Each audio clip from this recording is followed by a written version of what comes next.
Hey, you all, Farmer Jesse here. Welcome to the No-Till Market Garden Podcast, Episode 8, Season 2. I am super pumped for today's episode. Gordon and Vera join me from Ten Mothers Farm. I'm a big fan of Gordon and Vera. They're just doing such cool things over there in North Carolina, and we really dig deep into a few of those things. But one that really stands out to me is how they've made their CSA super successful with a huge wait list at a time when the common perception of the CSA is that it's kind of a dying art. So we talk about that, and we talk about no-till and why the deep compost mulch system on their farm wasn't quite right for their context, and so much more. We talk about a ton of things. One other really cool thing about this interview is that our video guy, Joshua Satin of Satin Hill Farm, shot some footage of Ten Mothers Farm that will be exclusive for Patreon members, people who really want those nerdy details. So if you're a Patreon member, go over to patreon.com/farmerjesse and check out these videos coming up this week. Speaking of the Patreon page, we did a limited edition printing of a no-till grower's hat that you can only get by signing up to be a patron at patreon.com/farmerjesse under the Rad Hatter tier or above before November 1st, 2019. It's just a little fundraiser. That's the only reason we're doing the hats this way, is we're just trying to raise some funds so we can do more things with the no-till growers. And you do not have to stay at that tier. Once you get your hat, feel free to adjust your patronage to whatever you can afford. But signing up will also give you access to things like the 10 Mothers videos and the extras from Permaculture with JM Fortier, some of the Wild Hope stuff, Stonehouse Market Farm, which is my partner no-till growers, Jackson Roulette. I went and did some videos with him, my farm, Rough Draft Farmstead, and so many others. They're just going to keep coming up there, so they're going to be super awesome. In fact, if you sign up, I feel like I'm one of those like TV salesmen, but anyway, if you sign up for the $100 tier, not only do you get those things, but our buddies at Paper Pot Co. have also pledged to give any $100 a month donor a 10-pack of their amazing paper pot trays. So, in combination with the hat, the paper pot trays and the hat, that's over $100 in value. And I love those freaking trays. They're super durable and great for micros and paper pots alike. We do all of our microgreens in those trays. And at some tiers, including the Rad Hatter tier, or if you just up your patronage from one level to any other, even if it's like $2 to $5, you get a shout out on the show. So big shout outs this week to Richard Perkins of Ridgedale Permaculture and the new Regenerative Agriculture book. Congratulations on that, Richard. That is super awesome. Dawson Mahalko, Tiffany Jackson, JM Fortier. Congratulations on launching Growers & Co. JM. That's super cool. Jessica Merrick, Pitchfork Farms, Broom and Brine Farm out there in Tasmania. They got a cool Instagram under that name. Jeffrey Hayes, Terry Barr, Craig Hartsoe, Waya, W-A-Y-A, Brennan Logan, Andrew Cousins, Esoteric Culinary, Steve Larson, Chris Lewis, Olive Olson, Robert Thompson, Weaver Akers, Mike Dillon, and Tyler Schoonover. So many new patrons this month. Thank you. Thank you all. You all are awesome. All right. Enough from me. This interview is one of the more value-loaded interviews I've done, despite a little bit of feedback in some spots on the audio. Totally my fault, my bad. But you all are going to love this one. So let's get to our amazing interview with Vera and Gordon of Ten Mothers Farm.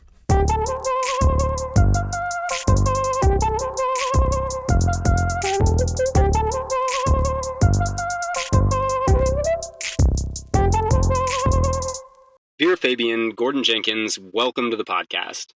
Thanks so much for having us. It's a pleasure. Yeah, we're excited to be here. And we're excited to have you. So I thought we could maybe just start where we kind of usually do with this podcast. Tell us a little bit about Ten Mothers, how much land you have under cultivation in its current iteration, where you're located, and those sorts of things. Sure. So we pretty much exactly 1 year ago, we bought the property where we are now farming. Even though this is our 4th year farming, for 3 years before that, we were on rented land. We're based in Hillsboro. The land is in Cedar Grove, which is like a tiny, I don't even know if you would call it a village or a township, but it's just north of Hillsboro, North Carolina, which is, we're about half an hour from Durham and Chapel Hill. So that kind of, we're situated in the Piedmont of North Carolina. And we, we're pretty tiny. The land that we rented for the first 3 years, we were farming a third of an acre, Gordon. Yeah, if you get really specific, and I like to get specific about this kind of thing, we were farming a third of an acre if you count only the beds and the aisles. So like not big walkways, not like greenhouse or even packed shed or anything like that. Yeah, so we were very, very tiny our first few years. And it was a really great setup. I, you know, renting land, like we ideally would have loved to have bought land right away, but it wasn't in the cards. Um, and we really lucked out finding this property that we rented. It already had a deer fence. It already had a walk-in cooler. The couple that we rented it from had started farming there. And so, it had a lot of the infrastructure that we needed. And so in a lot of ways, it was sort of like an informal incubator setup. And we really, I mean, I don't think we would have been able to do it without that leg up at first. And then we looked for property for those 3 years. We were looking for property, and we we were talking to a few friends of ours about buying land together. That was sort of the dream all along, was to buy land with friends.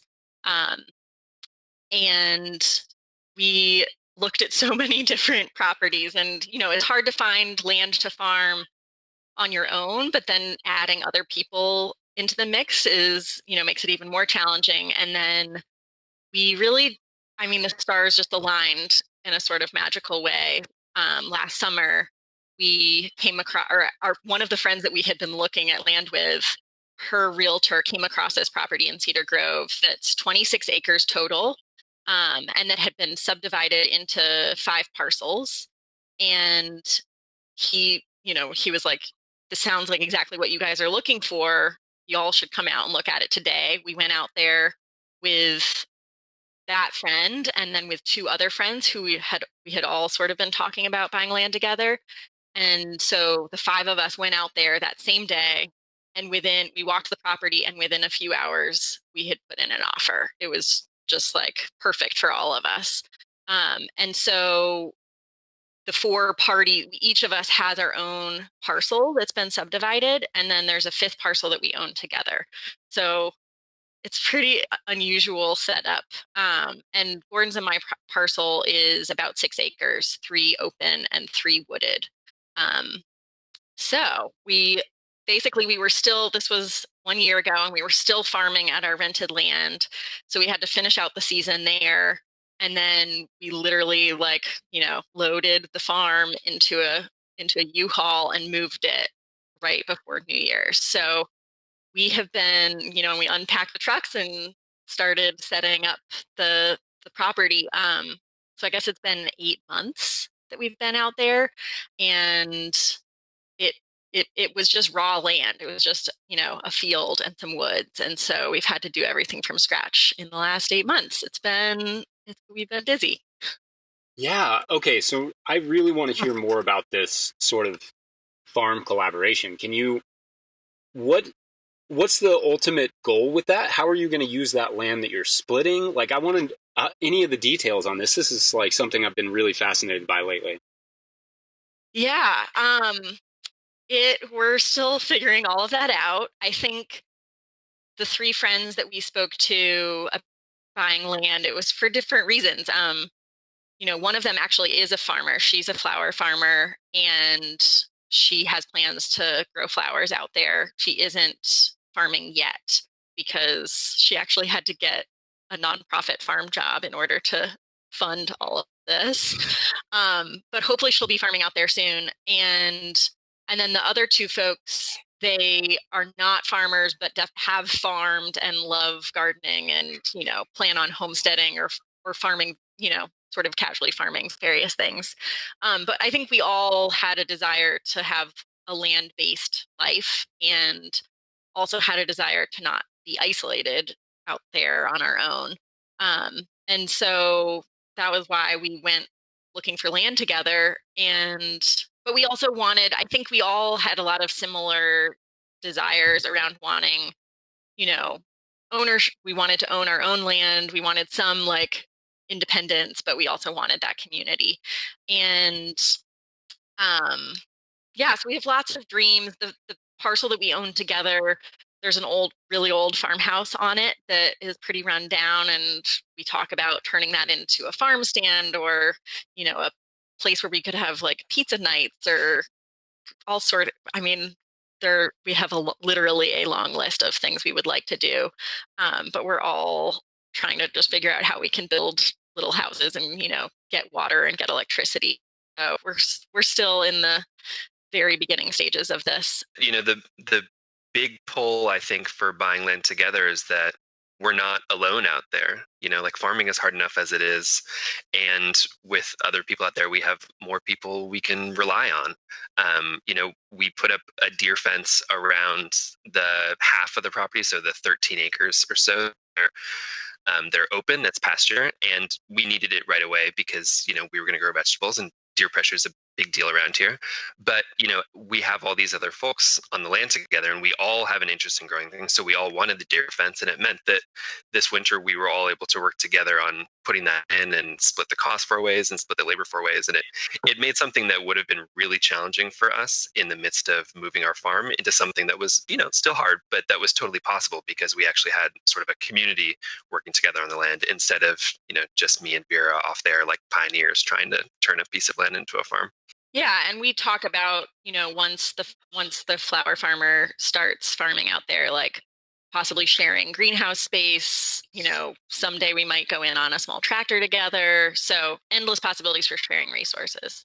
I think that's so great. I mean, there's not a lot of people really. I mean, there are people that are definitely interested, but it doesn't feel like a lot of people are actively working towards farm collaborations as much as they should be. And I think one of the things that you all said that's really interesting to me is that isolation thing. That does not get enough attention because farming can be so isolating. But if you go to old farming communities, it's rarely isolated. Like there's these little pockets and everybody's kind of gathered together and everybody still helps themselves. And we don't do that as much in the sort of small farming movement.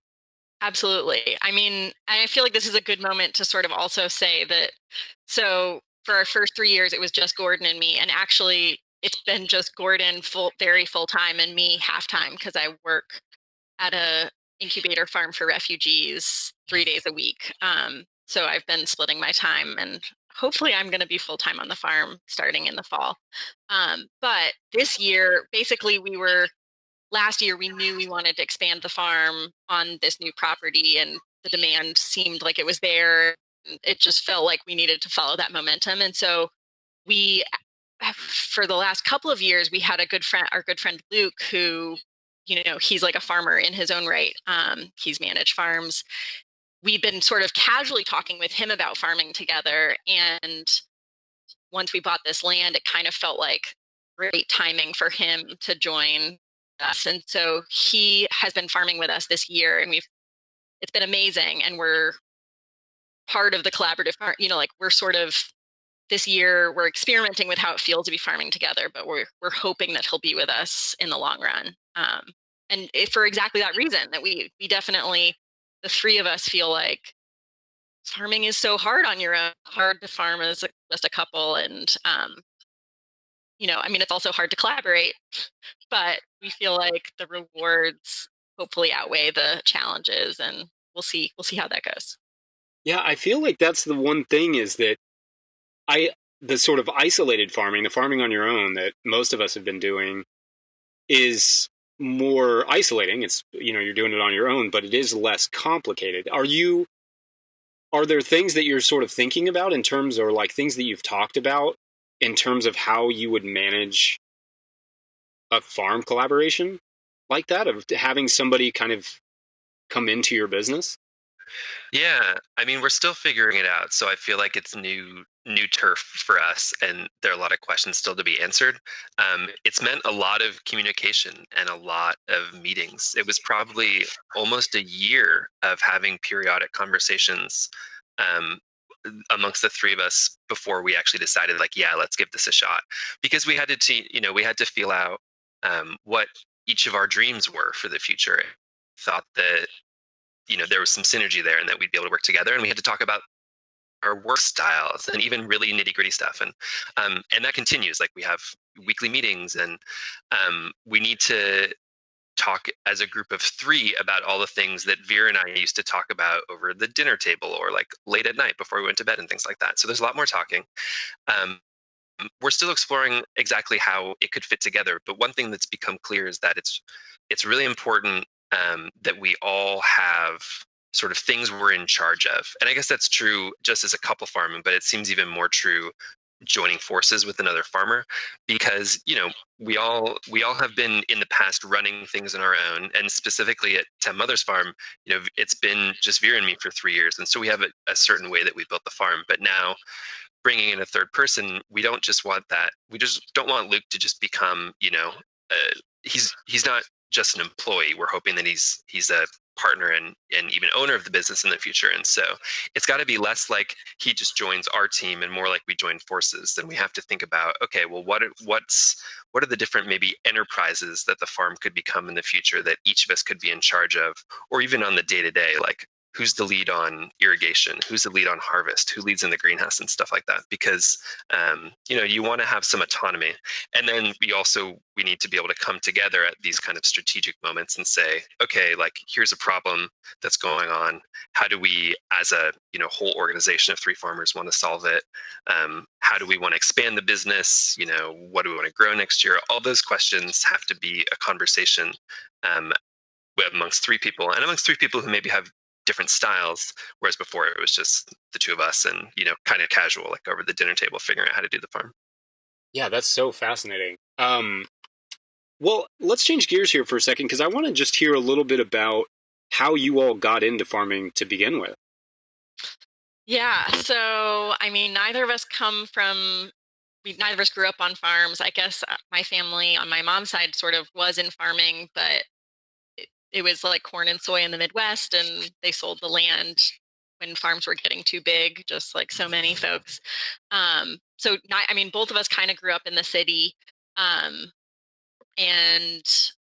I think we really came to it through falling in love with food and cooking, sort of separately before we knew each other.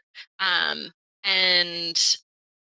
when we met 12 years ago, and our first conversation was about dreaming of farming someday. But at that point, it felt like this completely unattainable and romantic dream. We spent our first 5 years together living in San Francisco and then New York City. And part of it was that we needed to get the city out of our system. And then part of it, I think, was just lack of courage. It can be really daunting to get into farming when you don't come from that background. We didn't have any of the skills that we needed, and we didn't have land. So it's like, well, where do you begin? So I taught gardening to kids through the Edible Schoolyard program. And so I guess I had my hands in the dirt, which was great. And Gordon worked in, food nonprofits for years. And we spent all of our free time cooking and going to the farmer's market. And whenever we got away, we would go visit farms. We read farming books. And so it was sort of just like, we knew that it was there and we knew we were going to do something about it, but we weren't sure how to start. And then I guess in 2012, we were like, okay, this is it. We're going to leave our jobs. We're going to leave the city, and we are going to go and get an education by working on farms. And so we worked first for Bob Kennard at Green String in California. And then we went to Four Season Farm in Maine with Elliot Coleman and Barbara Damrosch. And those were great places to begin, very different farms, but we learned a ton. And it felt a little bit like diving in the deep end, just like moving from New York City to the middle of nowhere in Maine. And we just absorbed all that we could. And then we decided to come to North Carolina. I'm from here, where land felt cheaper than California, where Gordon's from. And we worked for a farm. We worked for Ken Dawson at Maple Spring Gardens here in North Carolina for 2 years. And basically between those 3 farms, we felt like we had learned enough and we felt ready to do our own thing. And so that was, I guess, winter of 2015 is when we started 10 Mothers Farm. And we just started super, super small. And we've that's just sort of our style. We've really only expanded when we felt like we were on top of things enough to expand. I'm curious, with the cooking stuff, Gordon, were you cooking? Were you both cooking professionally, like in San Francisco and then in New York? Was that like kind of your goal to begin with? Were you wanting to be in culinary? No, neither of us were actually working in professional kitchens. We were just people who were obsessed with food. I was working for Alice Waters at Chez Panisse, but I wasn't working in a kitchen. I was working in her office. And so, cooking was just something that we did after work, in the evenings, on the weekends, all the time. But it was definitely the thing that kind of brought us together.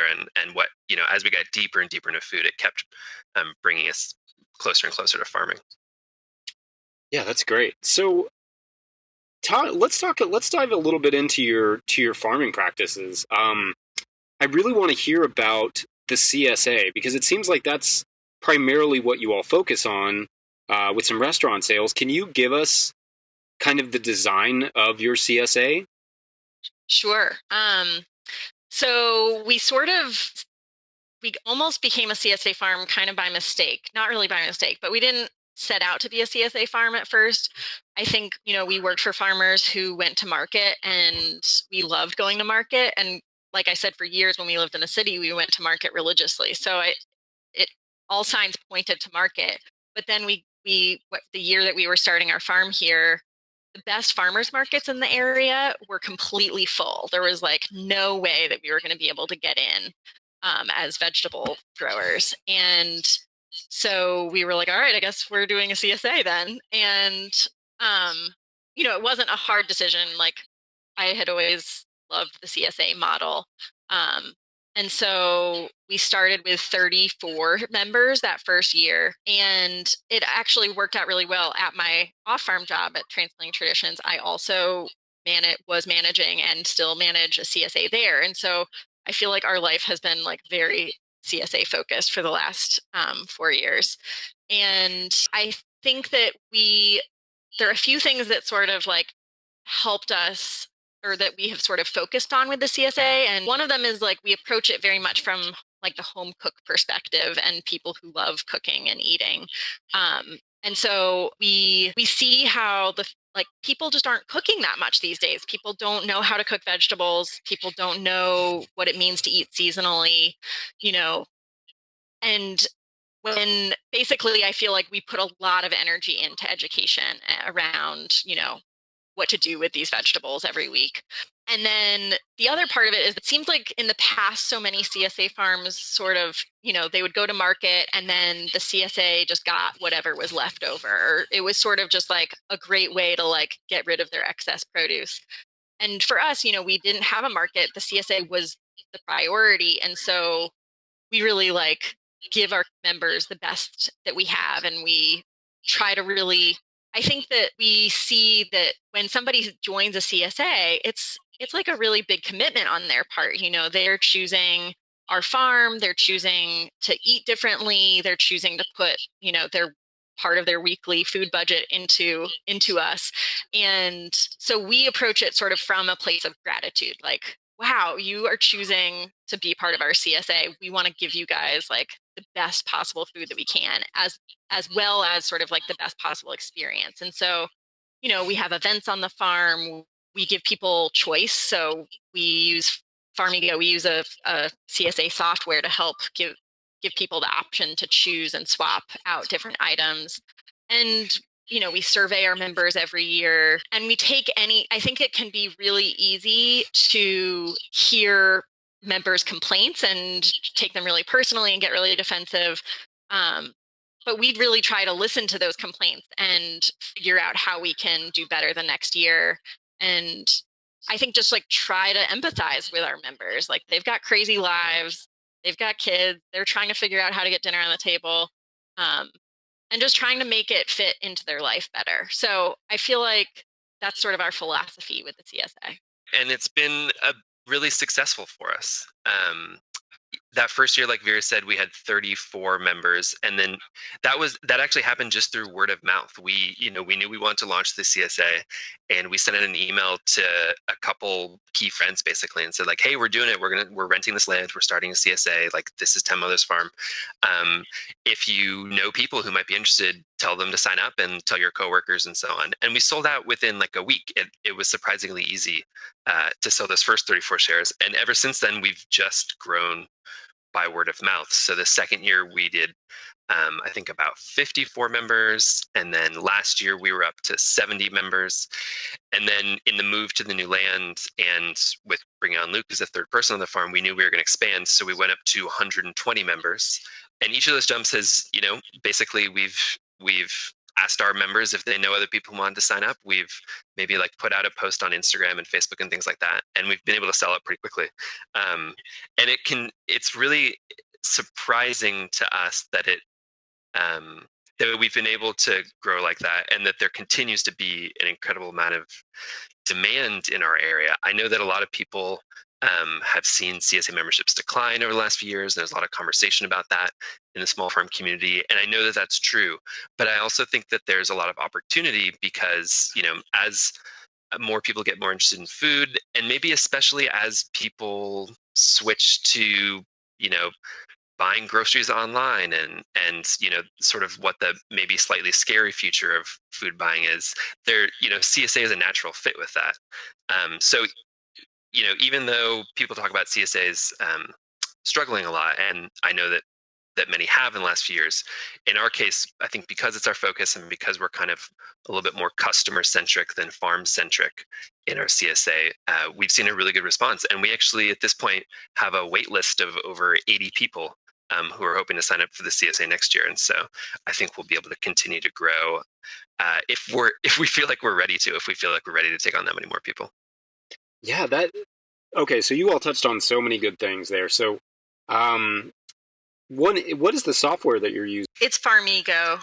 Okay. Yeah, there are a couple options for CSA software, and we feel like Farmigo fits our needs. But really the main reason we do Farmigo is because it allows for a really easy experience for the member to log in and customize their box. So if we set a default box every week for the member, and if they're like, actually I don't want arugula, like make my box all carrots, they can just log in.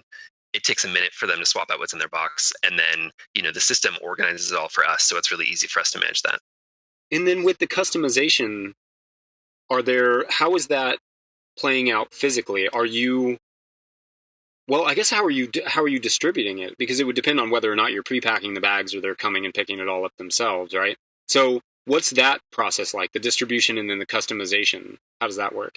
We do pack boxes, and basically the software, once people have placed their orders, we can print labels with our members' names on them, as well as a list of what goes in their box. And then the fun part is every Tuesday and Thursday when it comes time to pack boxes, we have to read every single label and make sure that we put the right things in each box, which, when you're packing 70 boxes and you make one mistake, that means that you have to go back and check every box. So that's a kink that we have to figure out before we get too much bigger. But for the most, it's worth it. Like I said, it's like whatever makes our members happy. It doesn't take that much more time, and you get better at it.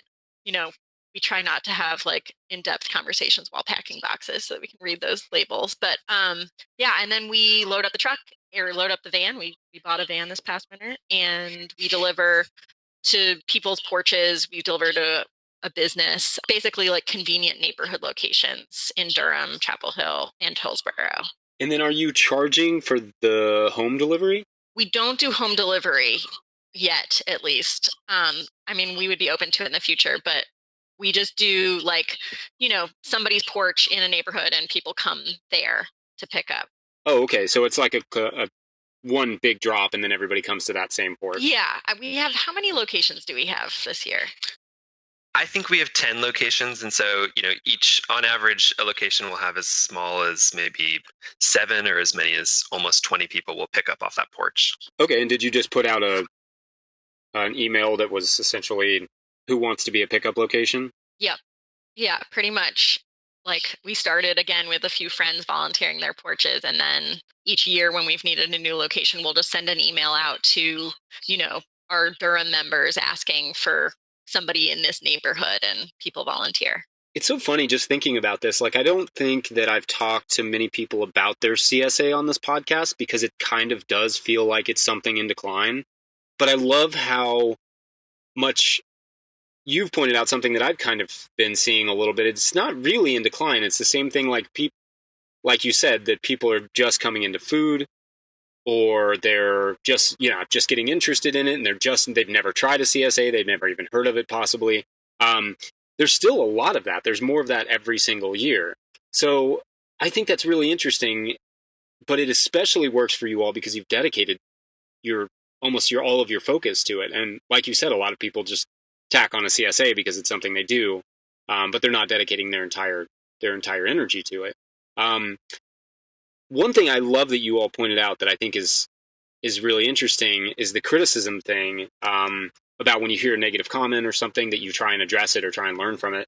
Can you speak to that? Is there any, are there any that stand out that have been kind of a good lesson for you all? I mean, it's funny. I feel like the feedback we get is so overwhelmingly positive. So it's funny that I said that. I must really pay attention to the few sort of constructive criticisms that we've gotten. I mean, I think some of them are just people who are new to eating locally, people who aren't used to getting similar vegetables for weeks on end, this is definitely true. Some people really struggle to keep up, even though our boxes are not huge, and this might be a family of 4 that are having a hard time eating 7 different vegetables a week. So I'm trying to think if there are any more specifics. I mean, I think this past winter, I took a tip from Corinna Branch. I don't know what her name is exactly, from Shared Legacy Farm. I've been sort of following her because I'm into the marketing side of things, and she interviews her CSA members every year, or she chooses some to interview. And I was like, oh, that's a great idea. So this past winter, I interviewed 10 of our sort of longer term CSA members, and just asked them about the experience and what was it like, and what have the challenges been. And across the board, again, I feel like the feedback has been very positive, but across the board, all of them said that they struggled with knowing how to store their vegetables. And I think a lot of the criticisms that you might get have to do with oh no, this wilted and then I had to throw it away, and just people not being able to keep up with their food, and then feeling like they're having waste. And so that basically made me realize that this year we needed to focus more of our newsletters on produce storage, because I know that on the farm end of things, we're doing an excellent job of post-harvest handling. And so it really is just educating our CSA members about how to keep their vegetables fresh. That is, it's funny because as I take notes of things I want to talk about, I wrote the word storage with an exclamation point, because this is the same thing that we learned. My wife and I, I can't draw. She would draw these really amazing these really amazing pictures that we would send out with our newsletter. And we realized that's the one thing that we really had to focus on. We could talk about recipes and people were interested in that. They wanted to try a new recipe, but they really were literally where do I put the lettuce? Or what do I do with basil? And that made a huge difference. People really enjoyed knowing whether or not tomatoes went in the refrigerator and all those things. That was it was the stuff that we never thought about, that they really appreciated. Totally. Yeah, I think that's a big part of why people join a CSA, actually, is that they know they want to eat better. They want to eat more vegetables. They might even, want to eat seasonally, and they're hoping to sort of get a crash course on how to do it. So we really try to focus the CSA on those kind of tips and tricks to become the kind of eater that you want to be. Yeah, that's awesome. Hey, you all, just jumping in here real quick to get a word from our show sponsor this week, BCS America. You already know about the legendary versatility of BCS two-wheel tractors on the small farm. You know it's the most economical and time-saving choice for market farmers, building beds with the rotary plow, mixing amendments with the power harrow, and mowing cover crops with the flail mower. But a BCS two-wheel tractor can do much more beyond the small farm. BCS powers more than 40 high-quality PTO-driven attachments, each with the power and performance of an all-gear drive transmission. Blow snow with BCS's snow thrower, also known as the snow cannon. Chip and shred debris with the chipper shredder. Clean your property with the pressure washer. Irrigate your lawn or garden with the high-pressure irrigation pump. Haul over 800 pounds, including yourself, with a rideable utility trailer. And now, spread compost evenly over 30-inch beds with the all-new spreader attachment. Yep, BCS is pretty much the Swiss Army knife of power equipment. Check out bcsamerica.com for the latest attachments, videos, promotions, and more. That's bcsamerica.com. All right, big thank you to BCS America. Back to our show.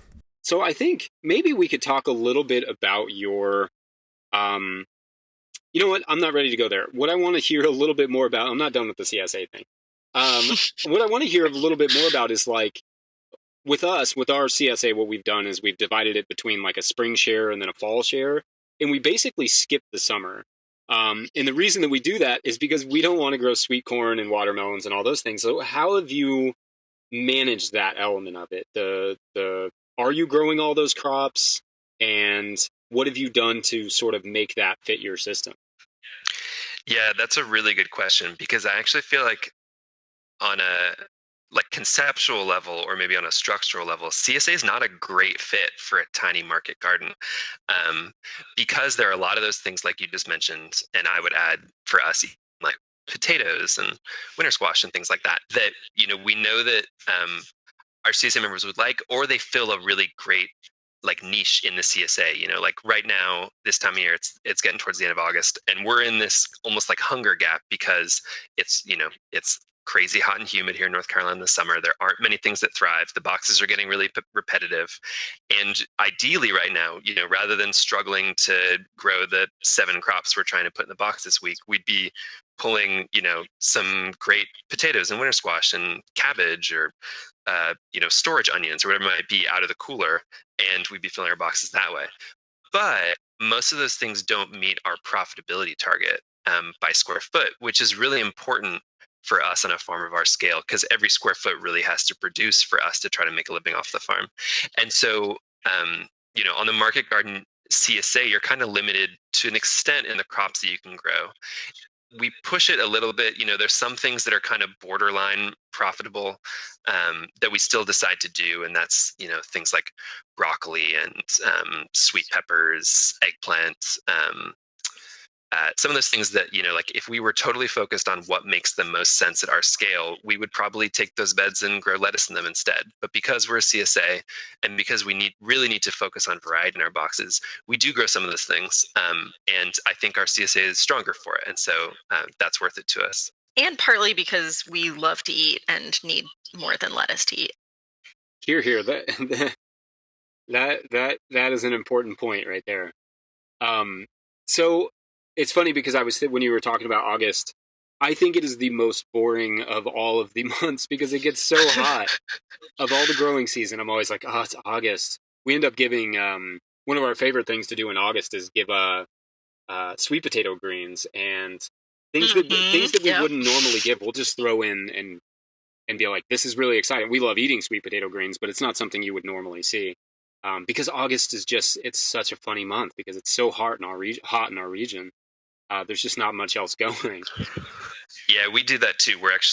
There's some sweet potato greens available for members this week, and we've tried almost all of those crazy greens. Like we do callaloo and we do purslane, and we've done even molokia. I actually don't know how to pronounce that one. It's Arabic, and people usually are pretty excited to have it once, and then they never want it again. So that we have a whole sort of like list of things we can deploy once per year that happen to be something exciting that survives in August. Well, and then Gordon, you didn't mention this, did you? We don't pack boxes for most of the month of August, so we sort of, mostly we don't like farming in the month of August. I don't know how similar Kentucky is to central North Carolina, but it's miserable. No one in their right minds wants to farm here in August. It's dangerous to be outside. It's too hot and humid.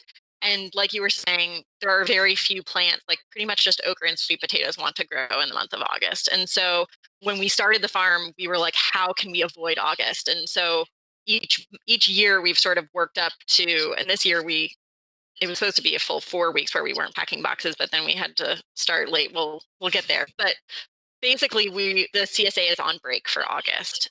So that helps. Part of that is not time off. I wish that it was all time off. The CSA members, I think some of them think that we just take vacation. But it's mostly so that we can focus on planting fall crops. So we are still very busy. We just aren't harvesting quite as much. But that is something that we definitely have not figured out. And we talk about it a lot because there's obviously like challenges with that. You know, there are still vegetables that want to be picked and what happens to them. You know, the last few weeks we were selling a lot more to restaurants than we usually do for that reason. But then we don't have as much time to do all the fall planting. And you're doing all your fall planting at the worst time of year. I'm sure everybody in the Southeast knows this. It's like you're trying to plant your cool weather crops during the hottest weather with the most pest pressure. And it feels ridiculous. It's just like, you know, we sowed carrots and they all got eaten. And then we sowed them again. It's just like, what are we doing? So we're still trying to figure out how to approach really like August and the first half of September. And we struggle to fill boxes during, you know, once we start back after the break, you know, this week and into early September, like I feel like that is something that we have a lot to figure out on. Yeah. So, and one way we're trying to address that is by starting to push our CSA into the back end of the calendar, and we're going to trial doing a winter CSA this year. And we've built enough high tunnels, I think, at this point that it's going to be possible. But I think our dream is that we could take, you know, not only August off, but maybe even September or maybe even October too, and we could have a CSA that kind of runs November until July, and you know, actually have a sane life and not be fighting nature all the time. And that's, I mean, partly we're taking a cue from folks who are farther south than us. We've noticed talking to farmers, you know, as far south as like Louisiana, but even as far north as South Carolina, they pretty much take the summer off and, you know, they grow through the winter instead and make up that income. And it feels like North Carolina is sort of the cutoff where we have kept a sort of more traditional farming calendar until recently. And still most farmers around here are taking the winter off and farming through the summer. But it feels like with climate change and, you know, things just getting hotter and more humid, it feels like we maybe need to start moving in the direction of looking at farming more in the winter and less in the summer. Yeah, it was this past week was one of those weeks where it was the past 2 weeks where I don't think we got, I mean, our highs were in the mid or high 90s basically for 2 weeks straight. And that's when we were, yeah, like you said, getting our brassicas in and sowing carrots. And it feels absolutely absurd. It is funny though, too, because the winter is tough because that's also going to draw on a lot of those crops.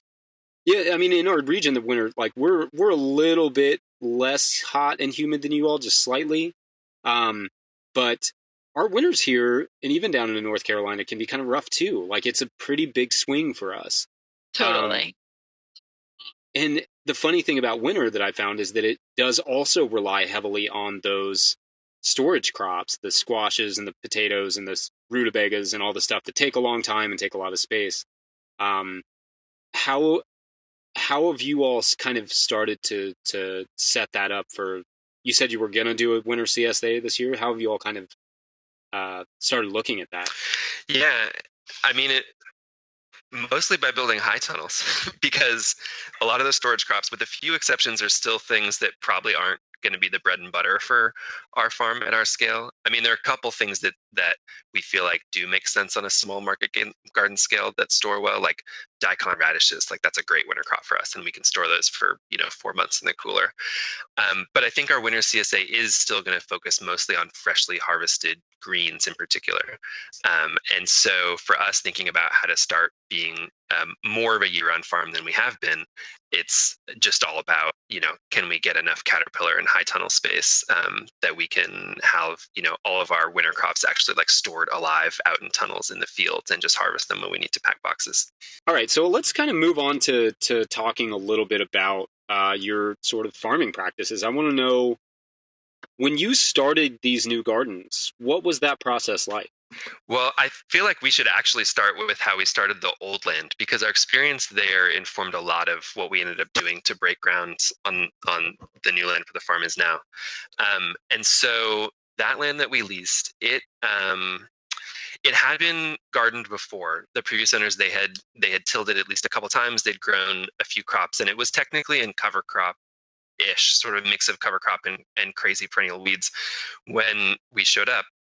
And it, like most of the soil in this area, was really, really hard, tight, low organic matter red clay. The kind of soil that, I think farmers in other parts of the country probably would not consider farmable, but technically was a soil type that around here is considered one of the better ones. This is maybe a legend. I don't know if it's true or not, but I do know that J.M. Fortier came through our area about 4 years ago or so and gave a talk at Duke in Durham, one of the universities near here. And afterwards, the people who coordinate the campus farm at Duke brought him out to their farm to show him around, and he thought it was really cool. But the story goes, he said that after his whole winter, he'd been around the world speaking at conferences and touring farms, and he'd seen just so many farms, and that right there in Durham, that was the worst soil he had seen in all of his travels. And the soil at that farm is fine. It's pretty similar to all the other soil in this area. So that gives kind of a sense of what we start out with in this area. And I think that's true for many places in the Southeast. And so we knew we were going to have a hard go of it because of that. And we wanted to start out no-till from the beginning. We had already been pretty inspired by Singing Frogs Farm out in California, and we had been out to visit them. And then as a sort of side trip, when we were on our way back down here from Maine years ago, we got to stop off and visit Jay Armour at Four Winds Farm. So we had seen two farms that for us were really inspiring. They were a size that made sense to us, that felt exciting to us, and they were both doing no-till successfully, and they were both doing it by deep compost. By just putting down a ton of compost as a mulch on the surface. And so we thought, okay, those farms can do it there. Granted, like those are different climates, different soils, but let's try it here.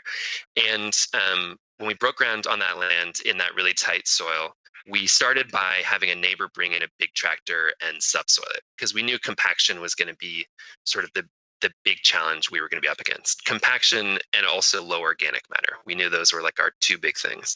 So we had it subsoiled. We sowed a cover crop because it was still the fall and we had an opportunity to do that.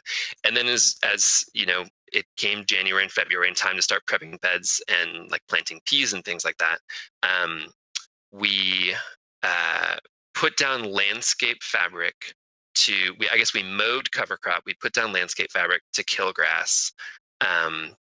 We gave things one last till with a rototiller, and then we put down about 3 inches of compost as a surface mulch.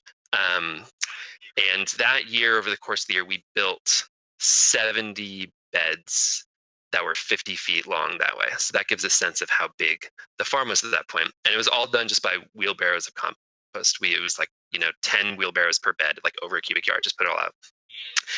And that's how we started. And it was in some regards really, really successful. The main ones being that we never had to weed. Like from the start, I think even our very first year on that land, we probably, the two of us could spend like half an hour, maybe on a Thursday at the end of the day, and could weed the whole farm. Like we would just walk around kind of looking for weeds. We knew we were supposed to be weeding. We knew that we would find some if we spent time out there, and we could just spot weed, and that took care of it. So it was extremely successful in that regard. And also all of that compost that we put on the surface was really good fertility. I mean, it was like, sort of pure organic matter. And so our crops did great that first year.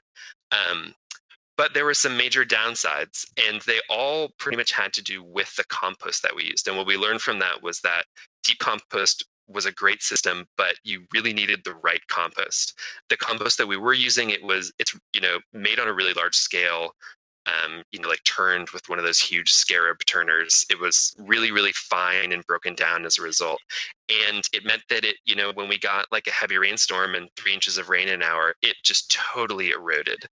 And then, a day later, the sun came out, and something about the fineness of that compost or what it was composed of made it really hydrophobic. And so it would dry out really, really fast, like kind of faster than we wanted. And then once it got dry, it would reject water. Like you would try to water it in, even with like a wand or like with a hose, and the water would run off the surface, a day after we had just had some rain to soak it in. So that compost, it had its benefits, but we found ultimately that it was a little bit challenging, and we decided to switch our system. Can I just add one more thing to that? The erosion and drying out were both huge issues, but also it was just somewhat just the nature of that, starting with soil that was so compacted and like such heavy clay there, because the other thing that was happening is that we realized, shallow rooted crops were doing great. They were fine. But then our deeper rooted crops were struggling because essentially we were growing most of what we were growing in the top 2 inches of compost that we had put down. Roots were hitting that compacted clay and not really getting very far.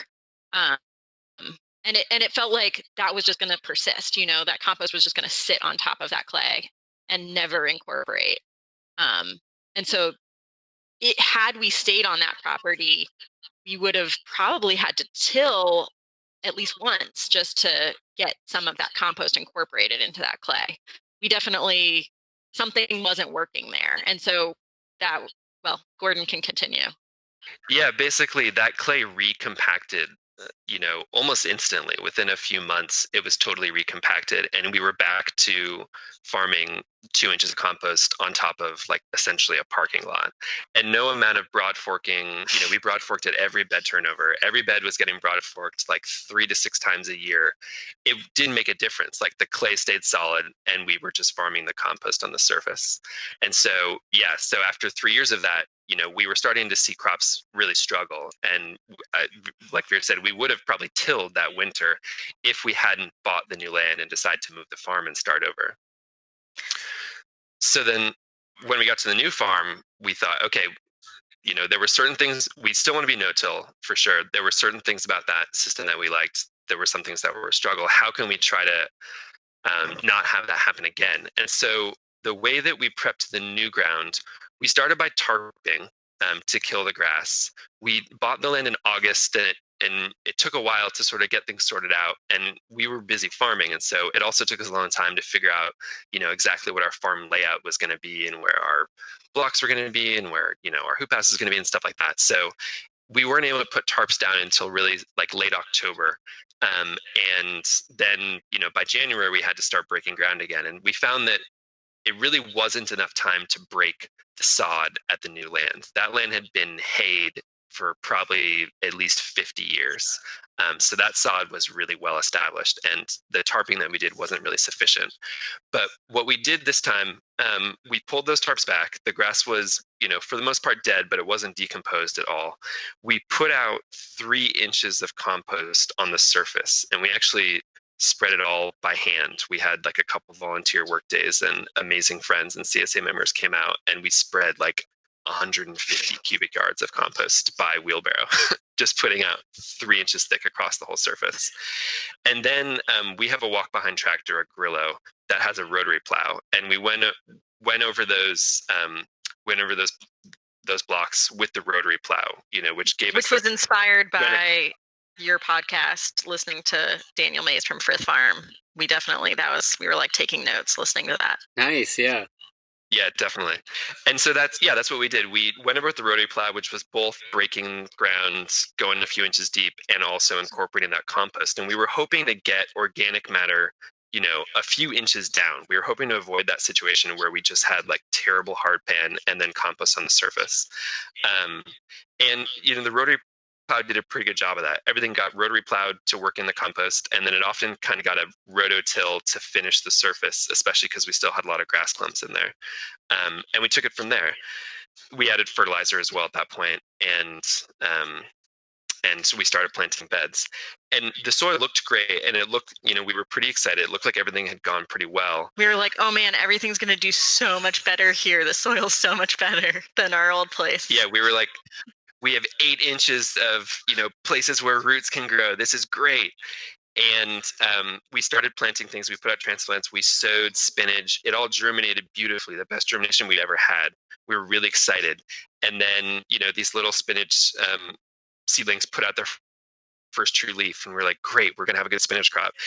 And then things just stopped growing. And we watched that spinach crop for the next 6 weeks stay exactly the same size and slowly yellow and then eventually die.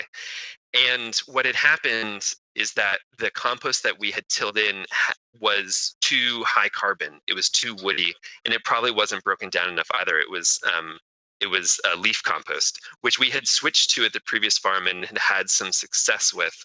But I think at the previous farm, we had such a bank of fertility from that initial compost application that it didn't matter that we were adding a high carbon, pretty much pure carbon compost. On the new land, we tilled that in deeply into new ground, and we totally underestimated the effect it would have and how much nitrogen we needed to add to balance it out. And all the nitrogen was totally locked up. The plants were totally starved, and most of our first crops this spring totally failed. Oh, no. So that was our biggest mistake, was definitely, I feel like, and at the time I was like, man, why don't people warn you of this? Like on new ground, I feel like more often people talk about how their first year on new ground is like off the charts great because, there aren't as many pests, there aren't as many diseases. But no one had warned us like, hey, you might need to add more fertility because the soil is probably super deficient. So I feel like that's what I'm telling everybody who's starting out on new ground is like, put down so much more of everything than you think you need. Yeah, that's great, because as you were telling me that story, I was like, yeah, all that sounds good. And then to hear that the compost was essentially stealing all the nitrogen, yeah, I mean, that that's something I wouldn't have thought of either, I don't think. Yeah, I mean, we certainly knew that was a risk. We were aware of it when we were putting it down, but we just totally underestimated it. We didn't think it could be that bad, but it was really that bad. It's interesting because some of your issues with deep compost mulch are some that we've run into. I think that a lot of the people that have the most success with it maybe don't get the kind of rainfalls we get too. And also when you're adding a bunch of heavy compost on top of soil and then a bunch of heavy rain lands on top of that compost, there may be some compaction additions there. I don't know. I mean, there's a lot to it, but I think that it can be a little difficult unless you're, like you said, the compost is like a very specific thing. Yeah, I think that's right. I think you need to have the compost right. And I think it's also just true that, different no-till systems really work better in different areas. What we've switched to at this point is, it's a little bit of a mishmash, but it's kind of closer to what like Neversink Farm does. We use the tilther to finish the bed surface. We add compost at every single bed turnover. We're still, over the course of a year, we're still applying what adds up to like probably at this point an inch to an inch and a half of compost every year. But we're incorporating it into the soil. And on our new land, it's also a heavy clay soil. It's a better clay. It's definitely pretty good land to start out with, for land in this area. But working the compost into the top inch or two of the surface and getting a mix of compost with good organic matter and the clay there, the clay kind of helps bind the compost and keep it in place, and we get a lot less erosion this way. Yeah, that's great. And then do you feel like from the beginning of the season to now that soil has improved from that process? Definitely. Yeah. Yes. I mean, and the It's crops, dramatic. we have food, which is huge. But I mean, there's still like spotty fertility issues. I think, it's our first year on this land, so it'll take some time. We've basically, at every bed turnover, that's been an opportunity for us to fertilize. And so, we've added a lot of we use the pelleted chicken manure as our main fertilizer, and we're adding some blood meal as well. And we switched to a compost that we know has a higher fertilizer value than the one that we were using. And by like early summer, it was clear the plants were starting to get what they needed, and probably some of the nutrition that we put in there in that initial application started to unlock as the microbes broke it down and nitrogen was released and stuff like that. So now things are growing better maybe than they ever did at the old land, and they're looking good. Hey, you all, just jumping in here real quick one last time to give you a real quick reminder that we will be down in San Diego over President's Day weekend in February to do an all-day intensive with Jared Smith of Jared's Real Food and Stephen Cornett of Nature's Always Right. I will do a little presentation as well. There are going to be discounts for Patreon members. There's going to be field walk. You're going to get to see some of these new beds that Jared Smith has set up in a sort of lasagna style on scale. We're going to go see some of those and talk about what they've got going on down there, because I think it's super cool, widely applicable, and I'm very excited to be in San Diego in February, not going to lie. Anyway, Patreon members get a discount. That's patreon.com/farmerjesse. And I also hear you can snag a cool hat over there. Anyway, just saying, check out that event at no-tillgrowers.com/events. All right, back to Vera and Gordon. Can we talk a little bit about bed management? So you're kind of doing the same stuff where you're leaving the roots in and then you're flipping it, or are you pulling, like, can you take us through a bed flip in general and how that tilter kind of comes into play? Yeah, absolutely. So we're clearing beds by hand. It totally depends on what crop is in there, but most often we're clipping it out like with a pair of hand pruners about an inch below the surface, and leaving the roots in place, because we want the roots to break down. That's a lot of good organic matter, and also that means the microbes have a couple things to eat before we put the next crop in there. But we do a mix of ways of turnover. Like we would clip out broccoli and tomatoes and cucumbers and things like that way. If it's a bed of arugula, we might take the quick cut greens harvester and cut it down as close to the surface as we possibly can, just so there's like a little stub left above on the soil surface.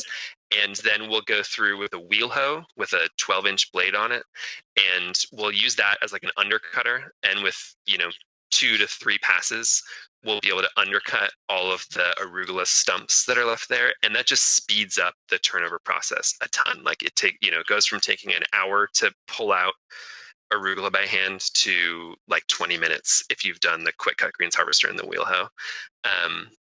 And then sometimes if we have a gap and we know we're not planting something for 4 weeks, we'll put down landscape fabric if it's just one bed that we're covering, or we'll put down a tarp if it's like 4 to 8 beds. So we do a little bit of that. We've even been experimenting with solarizing this year as well, as a way to quickly kill something that needs to be flipped right away in order to try to speed up the turnover process. And it's been a little bit successful, but solarizing as a way to speed up our system of bed turnover hasn't been quite what we'd hoped. Basically, though, we're always trying to get a totally clear bed.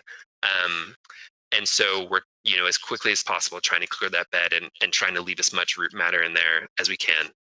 Once everything's totally clear, we string up our beds. Every single bed turnover, we string them up. So we have little wooden stakes that we've pounded in at the corners of every bed, so that, our beds are always defined uniformly as 30 inches wide, 50 feet long, and there's a 14-inch aisle between beds. And since those stakes are always in the ground and we don't till, so we never have to remove them or anything like that, when it comes time to flip the bed over, we've wound some string up on an extension cord reel, and we'll really quickly just run that out to string the bed all 4 corners, so that it's both because we're pretty anal about keeping things neat, but it's also because that way our beds don't shift over time, and we keep our aisles really defined, where the aisles are totally compacted. It's where all the foot traffic is. It's heavy clay, so it like kind of just turns into pavement, whereas the beds, we never step in. The string that's there when we turn them over, make sure that we keep all the good composty bed stuff in the bed and it doesn't move around and things like that. So we string them up. We broad fork at this point at every turnover.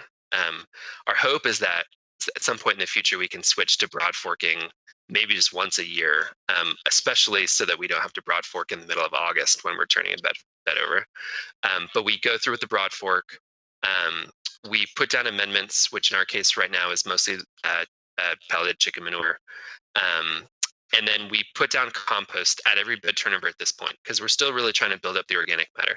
We do it by 5-gallon bucket, which is really time consuming. And it works for now. We put down usually 5-gallon buckets per 50-foot bed at every turnover. But I do feel like that's a big bottleneck in our system, is specifically the loading up of compost into the buckets, because we have to do that. We just use a shovel for that. We could use wheelbarrows too, but we found in our system it's a little bit more precise to spread it by 5-gallon bucket. But hopefully in the future we'll figure out something better there. And then we put down that compost, and then we go over the bed with the tilther. And you could say that the tilther is minimal till, and I would agree, it's very shallow tillage. It goes about 1 inch deep. But we feel like it's really important for us not only to mix that compost into the soil, which for us, as I was saying before, really helps with erosion and kind of getting a more like homogeneous soil mix on the surface, but also, we do a lot of direct seeding, and we need that really nice fine seed bed if we're then going to sow carrots. We even like that really nice fine seed bed if we're then going to transplant, because then, we can mark the bed with a marker rake and get our really nice grid, and it just makes everything go a lot faster if we have that nice bed surface. So we use the tilther to incorporate the compost and the soil amendments. We've got a tilther set up with those really big, beefy batteries on the drill. Like we have a DeWalt drill, and we have the 60-volt flex volt batteries on there, and it like supercharges the tilther. It noticeably gives the tilther power, and then it also means that the battery runs out after like 12 beds as opposed to 3 or something like that. So we tilt it. We then roll it with the bed roller, and at the end of all that, it's been a ton of work, but we have a really nicely defined, flat, even bed that's, going to work great with the seeder or is ready to transplant. So I'm curious if we could talk a little bit about, I really want to focus, and I've said this in all the previous podcasts that I've done so far, just focus a little bit on some of the things that you've tried that maybe didn't go as well. And in fact, there's one in particular I want to talk about with you all. It's the well. Can you talk a little bit about the well digging? Starting up on this new land from scratch, for the most part, it was a ton of work, but for the most part, things went pretty smoothly. I feel like, I guess a lot of farms do start on rented land and then move to new land a few years in. And though we would have loved to have been on our own land from the start, there are a lot of advantages to having, sort of 2 goes at it. And it feels like we approached both like buying this land and starting out on this land with those 3 years of experience, plus the couple of 3 years working for other farms. And so we started out with like a pretty clear idea of how we wanted to lay out the farm and what needed to happen to get the farm up and running in a pretty short amount of time. And so I feel like we kind of just like rapid fire went through a long list of what needed to happen to get the farm up and running.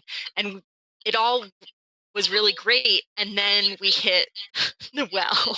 So, and this is when we started out looking for land, we definitely wanted to find land that had water on it for this reason, because we had a number of friends who had dug their own wells and had not had good luck.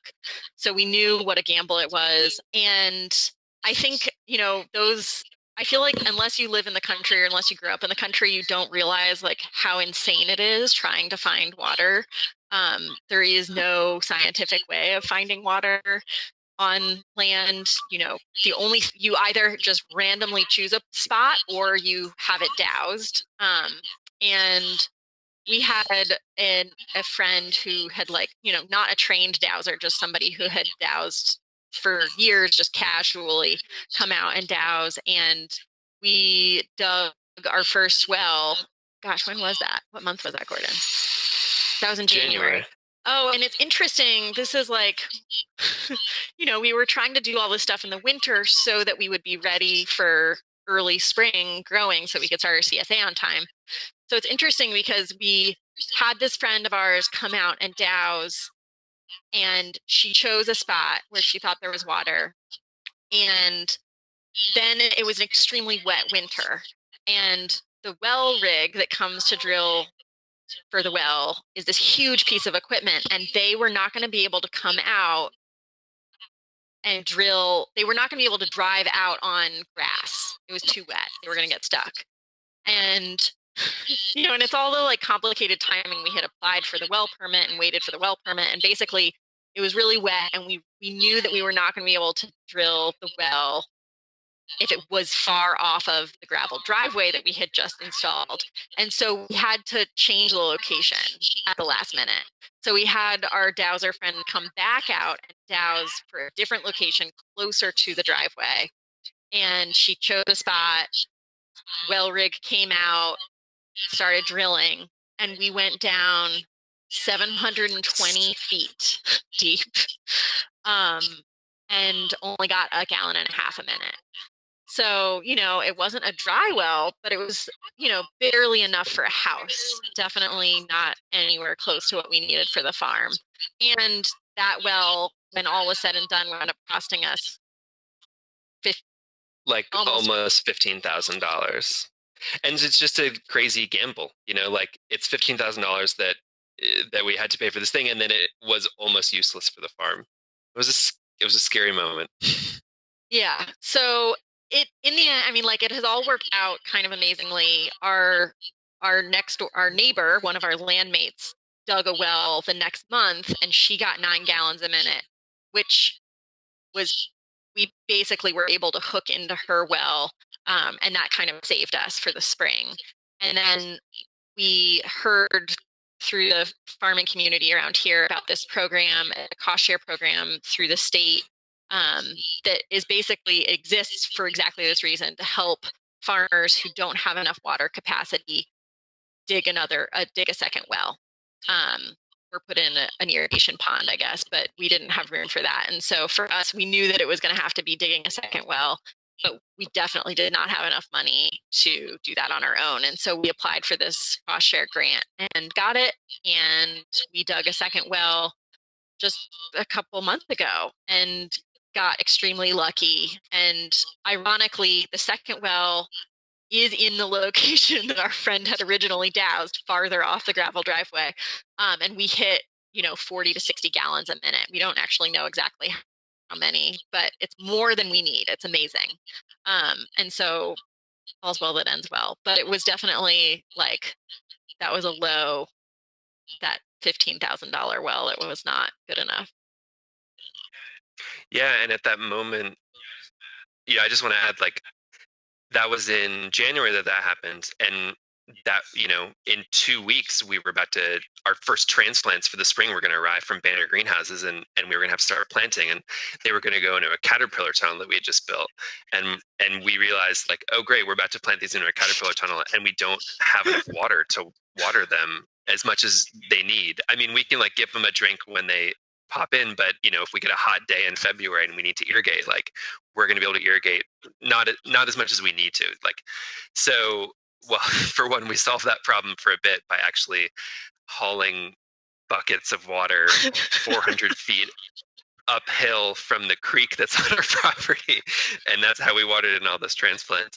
But at that moment, we just had to kind of think what does not having enough water mean for our farm, and is this going to totally shift the direction? And we ended up not building. We had some caterpillar tunnels that we had at our previous property that we had disassembled there and brought over to the new property, and we decided not to assemble them because our water was so insecure that we didn't want to be putting up tunnels and planting in something that wasn't going to get rainfall.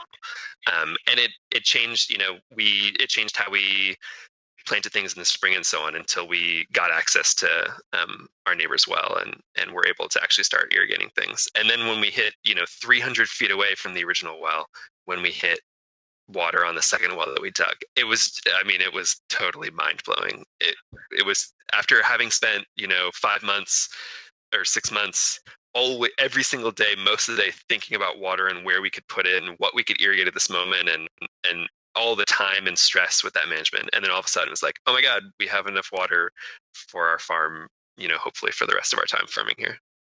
The other thing that really doesn't work that we had talked about, Gordon and I had brought up with each other, was the paper pot is something that we had high hopes for that has really not worked for us yet.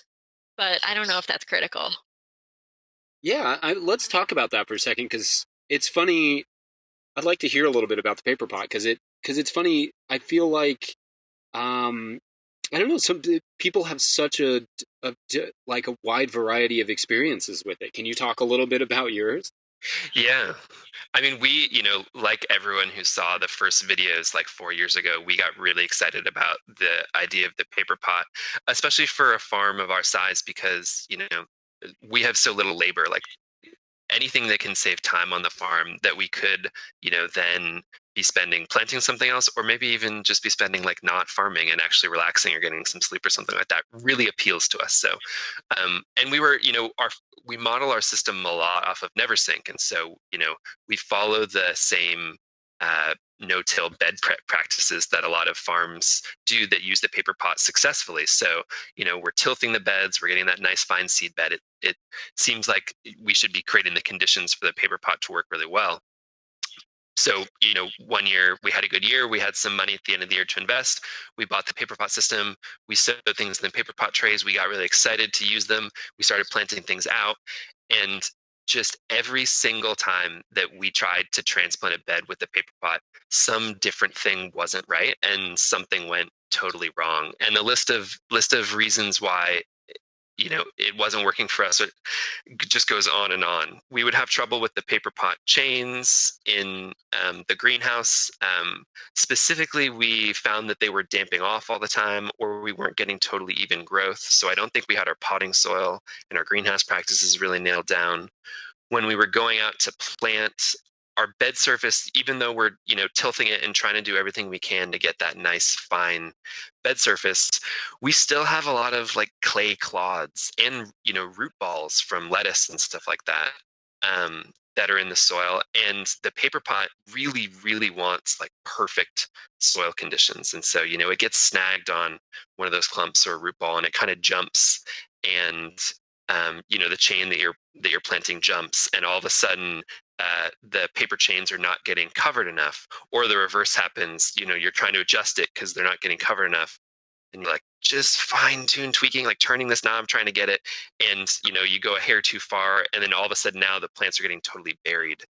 And also we would have problems with, it's so hot here, and it's hot in our greenhouse in the summertime, and plants get really leggy really fast in those conditions. And so we would be trying to plant out a paper pot chain that only been in the greenhouse for like 2 weeks, but already the plants were so gangly that they would get trapped under the chain, and they would get transplanted where like the roots were getting transplanted on top of the leaves, which are like jammed under the roots. And every time we went to do it, it was a total mess. And I know that it's a tool with amazing potential, and it, like all tools, it requires a lot of fine tuning to really learn well. And I think we probably could figure out how to use it well, and we could adjust our, greenhouse practices and also our bed prep practices to make it more likely that we would succeed.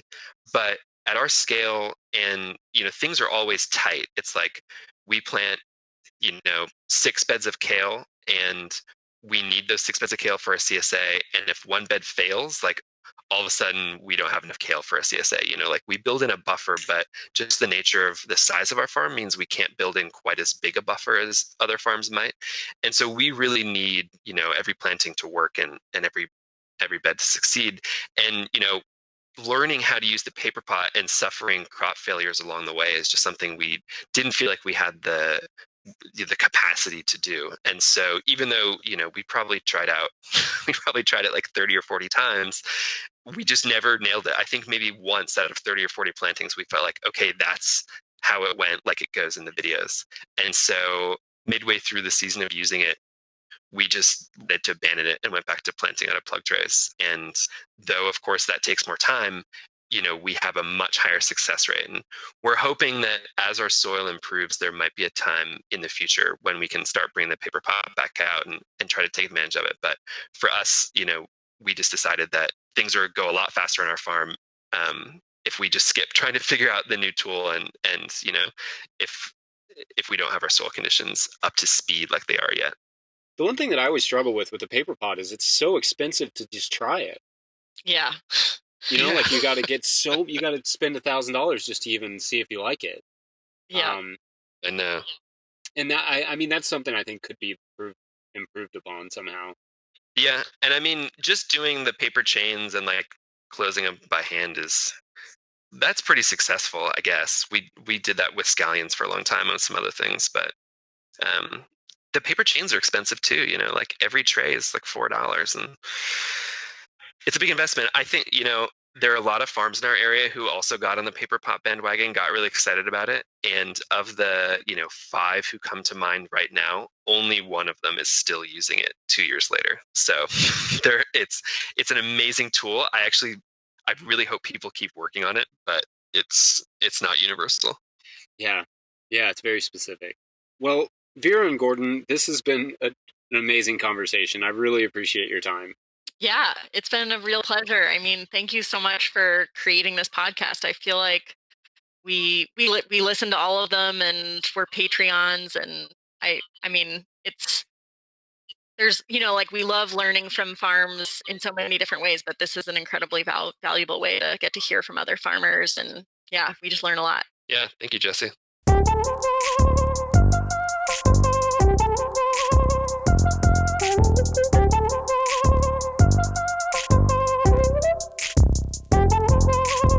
All right, if you enjoyed that episode, make sure to check out Tin Mothers Farm on Instagram and Facebook and wherever else they are. They are amazing. We will put all their links in the show notes. Super inspiring farm to watch. And they're building a farm and a house, and they're kind of doing that collaborative thing. So they're going to be a really amazing farm to watch, and I'm very excited to see them grow. Also, if you're not subscribed to this podcast, go ahead and do that now. Why not? I mean, you're probably like cultivating or something, or harvesting or whatever you're doing. Go ahead and subscribe. That helps us out. Also, I guess leave a review. I never ask people to leave a review, but you could do that too. That would be cool. Also, go check out the hats and the little fundraiser we're trying to do over at patreon.com/farmerjesse. We'd really appreciate you signing up there and giving us a little bit more funding so we can do more stuff with, aggregating as much no-till information as we can. That was a funny way to say information, but that's what that money goes to, is just allowing us to do more to help farmers and help ourselves as full-time farmers, help you as full-time farmers, to get this information out there and heard and seen and all of those good things. So check that out. That is patreon.com/farmerjesse. A lot of information will also be over at no-tillgrowers.com, where we are always putting up new things for you to read or look at or watch, etc.